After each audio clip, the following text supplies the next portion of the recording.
This is True Crime Out Loud.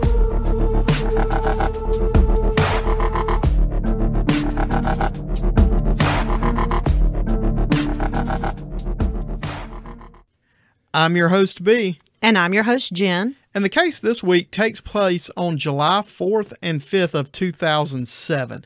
And if you hear any fireworks in the background, that is not sound effects. We're actually recording this the weekend of July 4th, 2021. So that may be what you're hearing. The case takes place in Cleveland, Ohio, and Cleveland is located in Cuyahoga County. It's the southern shore of Lake Erie and the largest city on Lake Erie. It's got a population of about 381,000, and our case this week is going to focus on two families living on Skyline Drive in Cleveland. The first of those families will be the Fechners, Roland, Jacob, and John. Roland Fechner was Jacob and John's father and lived at 4375 Skyline Drive. Jacob and John were in college, so they didn't normally reside at 4375 Skyline Drive. They were just home for the 4th of July holiday. Their mother, Deborah Fechner, had died in 1991, so it was just Roland residing at the residence with Jacob and John visiting. Next door to their home, the Fechners' home at 4375, was Terrance Hough Jr., and the Hough family home was located to the left of the Fechners' home, and the Hough family had moved there in 2002. Terrance Hough Jr. was a Cleveland firefighter and had been with the department for 12 years. And in July of 2007, Terrance Hough Jr. was 35 years old. We're going to start with July 4th of 2007. Around 8 p.m. that evening, Jacob and his girlfriend, Valerie Scora, were at Jacob's house. He asked the neighbor to the right if it was okay if he set off some fireworks, and that neighbor didn't have a problem with it. He only set off one firework, and he did so in the backyard of the Fechner home. Jacob and Valerie ended up meeting up with a group of friends, and they all gathered and watched the city of Cleveland's annual fireworks show. After the fireworks show ended, around 11 p.m., they went back to the Fechner home. Now, these friends are Catherine Rosby, Bruce Anderson, who was Catherine's boyfriend, Donald Walsh, Catherine Nicholas, who was the fiance of Donald Walsh, Mary Ellen Scora, and then Valerie Scora, who I already mentioned was Jacob's girlfriend. Now, the group of girls set up a blanket in the front yard of the Fechner home, and then Jacob and Donald began to light fireworks. So all of these group of friends were in the front yard in the driveway area of the Fechner home. Neighbors from two of the other homes on the street were outside of their houses, and they were also watching the fireworks that Jacob and Donald were setting off. Just a little bit before midnight, they ended their fireworks show they were doing in the yard. Valerie went inside the Fechner home, and the neighbors went inside their homes. Valerie made herself a sandwich, and then Jacob gets a plastic bag because he's going to pick up the trash, the firework debris. Now, they had had problems between the Fechners and the Hough, so Jacob wanted to make sure there was no contention there, so he made sure that no firework debris went in the Hough family yard. Now, it was reported by the witnesses that he was cleaning around 11:30 p.m. Catherine Rosby and Bruce Anderson were sitting near the end of the Fechner driveway. Jacob was picking up trash near the driveway. Catherine Nicholas was standing in the front yard, and Mary Ellen Scora left to go home. Well, just a few minutes after midnight, roughly about 30 minutes after the fireworks ended, Terrance Hough Jr. leaves his home with a .40 caliber Beretta handgun loaded with 9 hollow point rounds of ammunition. And for those listeners who may not be familiar with firearms terminology, hollow point ammo is basically just ammo used for self-defense. It's designed to expand when it hits soft tissue, creating a larger wound cavity. It's a standard thing for self-defense. Terrance Hough was holding his gun by his side. He crossed out of his yard and went into the Fechner's yard, where he approached Jacob, who, like I said, was in the driveway. Hough said to him, "You effing kids won't be doing this shit to me no more." Or it was, "I bet you guys won't be doing this anymore." There were two different reports, but either way, it had the same meaning. Jacob said to Terrance, "What are you going to do? Shoot me? Put the gun down and go back inside." Well, Terrance Hough raised his gun and shot Jacob once in the chest. Jacob fell on his back, and then he said, "Man, you just effing shot me." Hough moved to stand over Jacob and then shot him 2 more times in the chest directly at his heart, and this killed him. The autopsy said that his heart was basically shredded.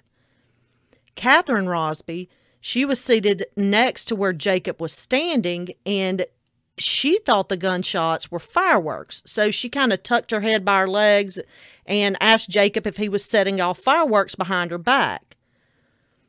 Well, Hough had shot Jacob at this point. He takes a few steps away from Jacob's body, and then he shot Catherine Rosby twice in the back. Now, he approached her from behind and stood over her to kill her. Bruce Anderson was sitting next to Catherine, and he tried to roll out of the way, but Hough shot him twice in the back, killing him. With each shot, Terrance Hough yelled, "Yeah," or "Yeah, yeah." When he's done with this, Terrance Hough turns and he's going to walk toward his home. But Catherine Nicholas, who was in the front yard, began screaming. So Hough turns towards her. He aims the gun using both hands on the gun to steady and shoots at her. But her fiance, Donald Walsh, ran and pushed her out of the way. Well, this ended up with Donald being shot in the left arm at the elbow, which shattered the bones in his arm. Now, this was Hough's 8th shot, and remember I said he had 9 rounds. He didn't go back inside with that 9th round. He fired his 9th and last round at Catherine and Donald, which ended up hitting Catherine in her finger. Hough then shrugged his shoulders and walked back inside his home.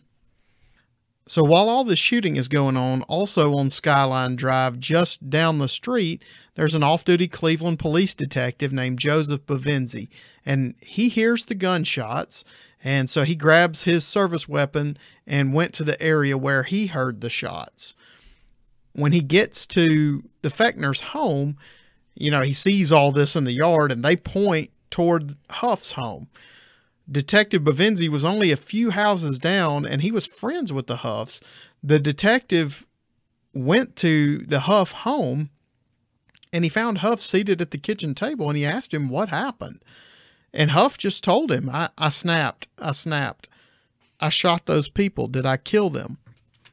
So you've got this off-duty police detective who is friends with this Cleveland fireman who has heard these shots in their neighborhood. He goes and talks to his friend, and his friend basically just confesses to doing it. And the detective detains Hough and secures the murder weapon until on-duty patrol officers arrive. Officers said that Hough was very calm and spoke clearly, and they recovered a total of 7 handguns and 4 long guns from his home. Obviously, Hough was arrested and charged with 3 counts of aggravated murder with prior calculations, plus mass murder, 2 counts of attempted murder, and a firearm specification to the murders. And that can play a part in sentencing later on. It's what is referred to as an enhancement. So when the case goes to trial, Hough pleads not guilty. He was 36 at the time the case went to trial. That was in May of 2008. And as we mentioned, he was charged with murdering Jacob, who was 24, Bruce Anderson, who was 30, Catherine Rosby, who was 26, and the attempted murder of Donald Walsh, who was 24, and his fiancee, Catherine Nicholas, who was 25. After the murders, Hough was diagnosed as bipolar by 2 psychiatrists, and he was prescribed a mood stabilizer and additional medication for anxiety and depression.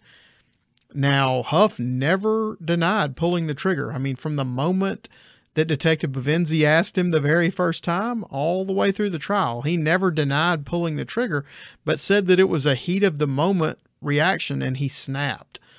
But he had been charged with aggravated murder, which means that there was premeditation. In the eyes of the prosecution, there was premeditation.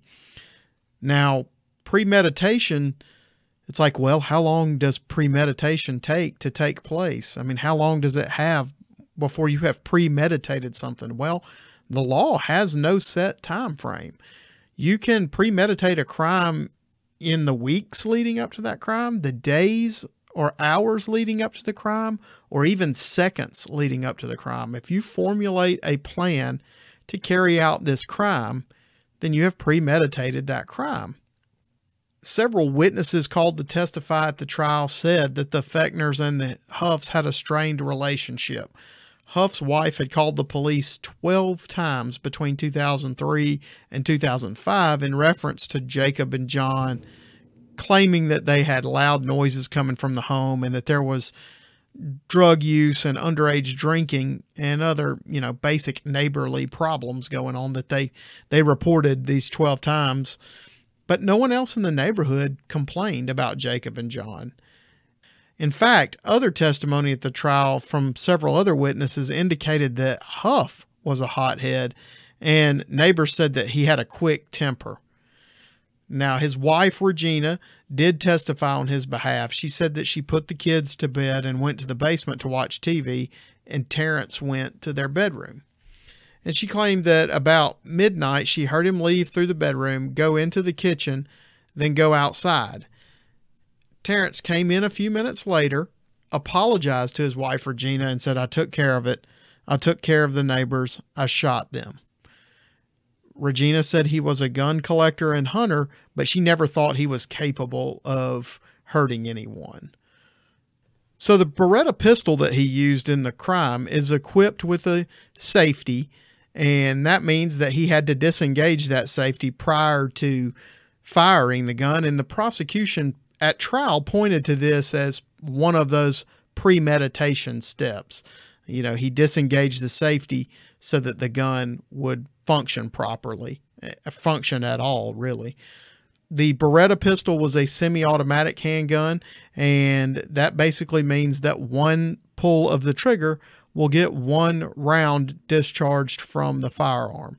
So every shot had to be deliberate. You don't pull the trigger once and 3 or 4 bullets come out. You pull the trigger once, you get 1 bullet, and that's a standard thing for semi-automatic pistols that people use for self-defense. But it also indicates that a conscious decision to fire is made each time the trigger is pulled. On May 15th, 2008, he was found guilty and sentenced to 3 consecutive life terms without parole, plus 10 years for each attempted murder, plus 3 years for the firearm specification, that sentence enhancement that we talked about. And all of that was to be served consecutively. Sentences that are served consecutively mean that they're not served concurrently, which means that all of them would run at the same time. That means you finish one and you start another one. And that means that Terrance Hough, for all practical purposes, is being in jail for the rest of his life. Now, obviously, he appeals this conviction, and at the point of this recording, all of his appeals have been denied. I want to go back to Jacob Fechner, his first victim, the first one he shot. I found some additional information about him. Jacob attended college at the University of Akron, and he was majoring in hospitality management. When Jacob was younger, he had been diagnosed with dyslexia and ADD, and it was to the level it was recommended for him to be placed in a special education program at the Lawrence School. Now, his family could not afford for him to go to the Lawrence School, but an anonymous donor made it possible for Jacob to attend Lawrence.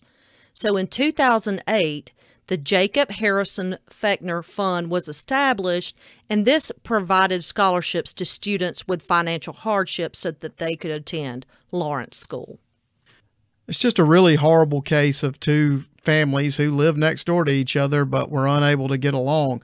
We're certainly interested in your opinions. Do you think that Terrance Hough is the mere act of turning the safety off and firing each shot deliberately? Does that count as premeditation? Or could that be him snapping in a moment of rage and doing that? As always, we're interested in your opinion, and we hope you've enjoyed this week's case. We would like to hear your thoughts on this and all of our cases, and as always, you can reach us by email at truecrimeoutloud@gmail.com, Facebook and Instagram at True Crime Out Loud. Out Loud is 2 words, not one, and Twitter at TC Out Loud. Photos, links, and sources for this case can be found on our website at www.truecrimeoutloud.com.